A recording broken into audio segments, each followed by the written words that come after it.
ভরে দেওয়া যায় না, আমার একই অবস্থা। যাক, আজকে আমাকে যারা এই মৃত ব্যক্তিদের ওয়াজ মাহফিলে ইনভাইট করেছেন, বিশেষ করে আপনাদের অ্যাক্টিং চেয়ারম্যান ফারুক সাহেব, আমি ওনাকে ধন্যবাদ জানাই। আর আজকে যে সভাপতি আছেন মৌলানা মুবারক হোসেন সাহেব, ওনাকে ধন্যবাদ দিয়ে অনেক ধৈর্য সহকারে বসে আছেন। আমি প্রধান বক্তা কি আসছে? কই, আমি যে সময় জামিয়া মাদ্রাসায় পড়তাম এই সময় চিকন ছিল, ইদানিং অনেক মোটা হয়ে গেছে মনে না, তবে আওয়াজ খুব বুলন্দ আর কি, অনেক শক্তিশালী। আসছে এই তো আয়সা করছে একসাথেই মাদ্রাসা। আমি মনে আমরা একই ক্লাসে ছিলাম নাকি মনে নাই। এই আনোয়ারও আসছে, তার আওয়াজ শুনলেই ভয় লাগে।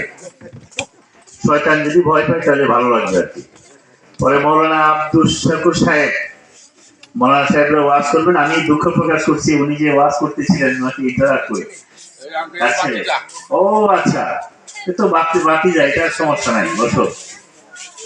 আমরা কি একসাথে মানুষ যেতাম না মনে হয় নাকি? না, সুবানুজের সাকিব সবাই, সুবানুজের তো মারা গেছে।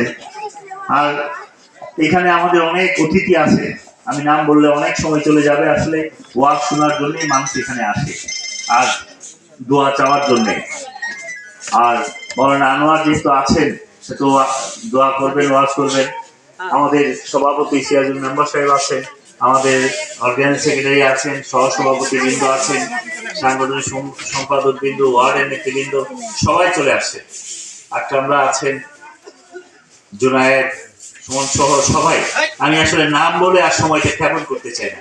আমি চাই যে ইবাদতের এই জায়গাতে আপনারা আল্লাহ এবং রসুলের কথা শোনার জন্য আসেন, এই সময়টা আমি আপনাদেরকে দিতে চাই। আমি আমার বক্তব্য না বাড়িয়ে, আমি আজ থেকে 3-4 দিন আগে, যেহেতু মৃত ব্যক্তিদের দোয়া, আমার বাবার মৃত্যুর দিন ছিল এটা, সেই দিন উনি আচ্ছা আচ্ছা ঠিক আছে, আনোয়ার যেহেতু বলছে, আমি তাহলে মৌলানার কথা না রাখতে তো আবার বেহেশতে যদি আটকায় দেয় তখন ইয়া হবে, তখন তো আনোয়ারের পিছনে হাইটে হাইটে যাইতে হবে যে মৌলানা আমাকে নিয়ে চলে। যাক, আব্বা গত 7 বছর আগে এই দিনেই মারা গেছিলেন, 4-5 দিন আগে, ডেট সম্ভবত 21 তারিখে। আব্বা সারা জীবন তবলিগের মধ্যে দিয়ে জীবন পার করেছেন। সরকারি জীবন শেষ হওয়ার পরে, সরকারি চাকরি শেষ হওয়ার পরে ভদ্রলোক শুধু বিছানাতে শুয়ে শুয়ে সারাদিন শুধু বলতো যে কোথায় গেছে কোথায় গেছে। এই সময় একটু অসুস্থ ছিলেন, তা আম্মা যেহেতু উনি মন খারাপ করবেন এই জন্য বলতো একটু বাইরে গেছে, চলে আসবে। তা আমি যখন 3 বছর পরে জেল থেকে বের হইলাম, আমি বাসায় গেছি বলে আমার জিজ্ঞেস করতেছে, প্রতিদিন তোর জিজ্ঞেস করে তোর মা কই বিকালে আইবি বিকালে আইবি, তোর বিকাল আর হইল না। আমি আর কথার জবাব দিতে পারিনি। এইভাবে আবার জেলে গেলাম, আবার 1 বছর পরে বের হইলাম, সেম কন্ডিশন। গতকালকে অ্যাডভোকেট ফজল কবির স্যার মারা গেছেন, ওনার এখানে আমরা প্রায় সময় বসে থাকতেন আমার জামিনের জন্য, এবং কবির স্যার খুব মনোযোগ সহকারে এই কাজটা করতেন। কালকে ওনার জানাজা ছিল শহীদ মসজিদে, জানাজা পড়ে আমি গুরুস্থানে গিয়েছি।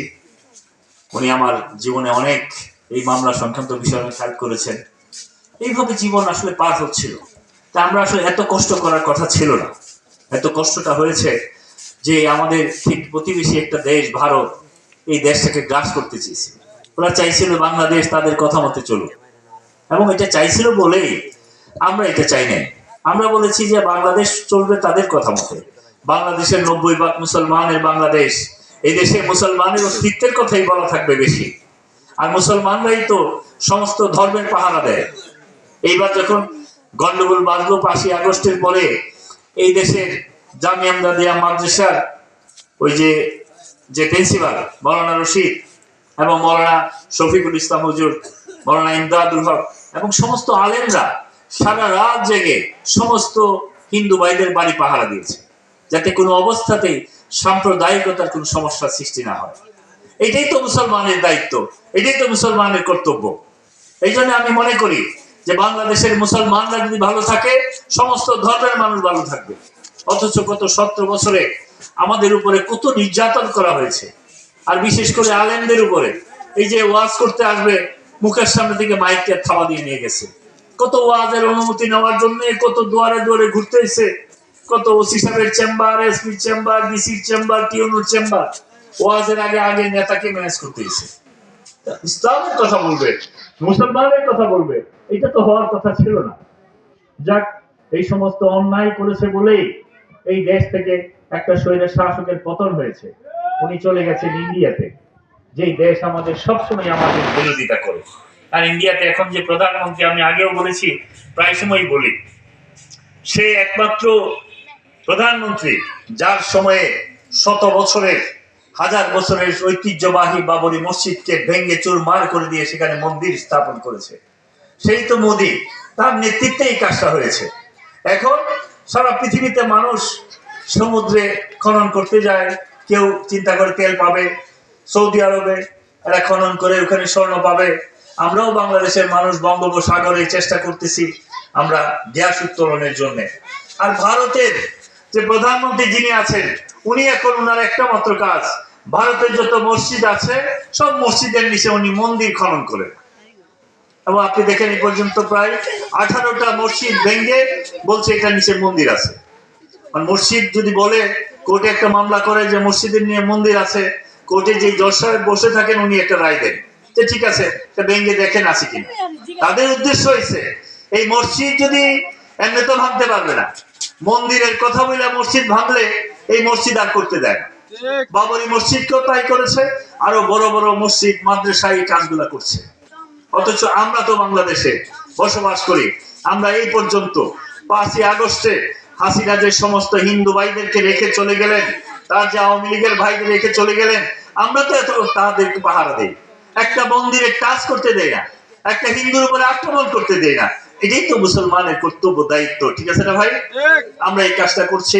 আমি আপনাদের কাছে দোয়া চাই, এই ধরনের খেদমত, মুসলমানদের খেদমত, আলেমদের খেদমত যেন করে যেতে পারে, আপনাদের পাশে যেন থাকতে পারে। আপনারা আমার জন্য দোয়া করবেন। আর মানুষ তো রাজনীতি যারা আমরা করি, একটা আশা ভরসা নিয়ে হাঁটতে থাকি। 17 বছরে আশা ছিল কয়বার এমপি হয়ে যাওয়া, মাঝে মাঝে ঘুমায় ঘুমায় স্বপ্ন একটা মন্ত্রী হয়ে গেছে, কিন্তু পরে ঘুম থেকে উঠে দিয়ে জেলখানায় আসামির সাথে ঘুমায় গেছে। কত স্বপ্ন গেছে। যাক, আল্লাহ তারপরেও আমাদেরকে সুযোগ দিয়েছেন, আমাদের শত শহীদের রক্তের উপর দাঁড়িয়ে, বিস্কির ওয়াসিম শুভ্র মুগ্ধের রক্তের উপর দাঁড়িয়ে আমরা আজকে সুন্দর বাংলাদেশের স্বপ্ন দেখছি। আমরা যেন সুন্দর একটা বাংলাদেশ দেখতে পারি, আমরা যেন সত্যিকারের মুসলমানের যে আদর্শ, সে আদর্শ লালন করে আমরা যেন বাংলাদেশকে তার স্বপ্নের উদ্দেশ্যে আমরা যেন বসবাস করতে পারি। কারণ এই বাংলাদেশের সৃষ্টি হয়েছে শাহজালাল, শাহপরানের মতো বড় বড় বুজুর্গানের নেতৃত্বে এই বাংলাদেশে মুসলমানরা প্রথম এসেছে। সুতরাং আমি আমার বক্তব্য দীর্ঘায়িত না করে পৃথিবীর সমস্ত মুসলমানদের জন্য প্রার্থনা করে, বিশেষ করে ফিলিস্তিনের মুসলমান যে দেশে তারা এখন প্রবাসী, যেই ফিলিস্তিনের মুসলমানদের উপরে সারা জীবনগুলো অত্যাচারিতই হলো, তারা মুসলমান হিসাবে আরেকটা মানুষকে সাহায্য করেছিল, তাদেরকে থাকার জন্য ইহুদিদেরকে জায়গা দিয়েছিল। সেই ইহুদিরা আস্তে আস্তে আস্তে আস্তে মুসলমানদেরকে সেই ফিলিস্তিন থেকে সরাতে সরাতে একটা কর্নারে নিয়ে গেছে। এখন শেষ প্রদীপ নিবানোর জন্য ট্রাম্প এসে একটা কনস্পিরেসি করছেন যাতে আল্লাহ ফিলিস্তিনের মুসলমানদেরকে হেফাজত করেন, সিরিয়ার মুসলমানদেরকে হেফাজত করেন, হার্জেগোভিনার মুসলমানদেরকে হেফাজত করেন, বিশেষ করে ভারতবর্ষের সমস্ত মুসলমানদের এবং মসজিদ মাদ্রাসা যেন হেফাজত করেন, সেই প্রার্থনা করে এবং তাদের পাশে দাঁড়ানোর আহ্বান জানিয়ে, এবং বাংলাদেশের মানুষও তাদের পাশে থাকবে সেই আহ্বান জানিয়ে, আমি আলেমদেরকে বক্তৃতার সুযোগ করে দিয়ে, মৌলানা আনোয়ার সাহেবকে সুযোগ করে দিয়ে আমি আমার বক্তব্য এখানে শেষ করলাম। আল্লাহ হাফেজ। বাংলাদেশ জিন্দাবাদ। শহীদ জিয়া অমর হোক। আমার প্রিয় নেতা তারেক রহমান জিন্দাবাদ। দেশনেত্রী বেগম খালেদা জিয়ার জন্য আপনাদের কাছে দোয়া চাই। উনি লন্ডনে চিকিৎসাধীন আছেন, আল্লাহ যেন ওনাকে সুস্থ করে আমাদের মাঝে ফিরিয়ে দেন। উনি একমাত্র মানুষ হেফাজতের আন্দোলনের সময় যখন ঢাকা শহরে মুসলমানদের উপর গুলি করে, উনি তখন আমাদেরকে ডেকে বলেছিলেন যে প্রয়োজনে সারা রাত পাহারা দিতে হবে যাতে এতিম এবং আলেমদের কোনো ক্ষতি না হয়। সেই নেত্রীর জন্য আপনাদের কাছে আমি দোয়া চেয়ে আমি আমার কথা এখানে শেষ করলাম। আসসালামু আলাইকুম ওয়া রাহমাতুল্লাহি ওয়া বারাকাতুহু।